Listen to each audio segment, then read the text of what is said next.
आता भाजीपाला म्हटलं की शेतकऱ्यांना असं वाटतं की मार्केटमध्ये जो आहे समजा कोबी लावला तर कोबीला मार्केटमध्ये सगळे शेतकरी कोबी लावतात, सगळेच फ्लावर लावतात, सगळे टोमॅटो लावतात.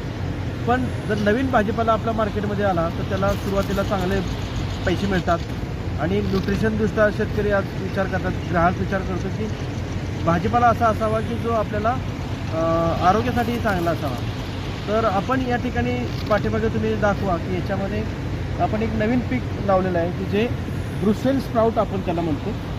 ब्रुसेल्स स्प्राउट हे पीक असं आहे की कोबीवर्गीयच पीक आहे, परंतु त्याला खालपासून वरपर्यंत छोटे छोटे असे गड्डे लागतात किंवा कोबीसारखेच छोटे छोटे त्याला कंद लागतात, जे गड्डे आपण मार्केटमध्ये विकत जातो. खालपासून वरपर्यंत जर गेलं तर हे जवळपास एका झाडाला 1 किलो ते 1.5 किलोपर्यंत माल लागतो आणि याला 1 एकरामध्ये जवळपास 6 ते 8 टन आपल्याला उत्पादन मिळतं.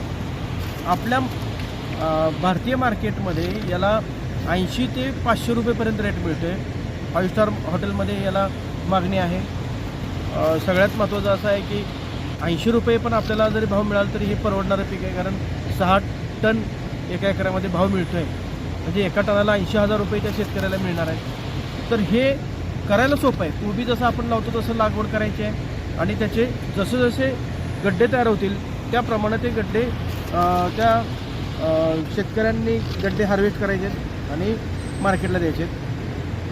साधारणपणे लावल्यापासून पहिला भाग निघायला 4 महिने लागतात, 4 ते 4.5 महिने, आणि तिथून पुढं परत 2 ते 2.5 महिने हे चालतं. म्हणजे जवळपास 6 महिन्यापर्यंत हे पीक आहे आणि याला जास्त कीड रोग किंवा हे औषधं फवारायची गरज राहत नाही. कमीत कमी औषधामध्ये, कमीत कमी खतामध्ये, कमीत कमी पाण्यामध्ये हे पीक येतं. तर आपण हे नवीन आहे, हे सगळ्या शेतकऱ्यांनी याचा फायदा घेतला पाहिजे असंच मी आवाहन करतो. धन्यवाद.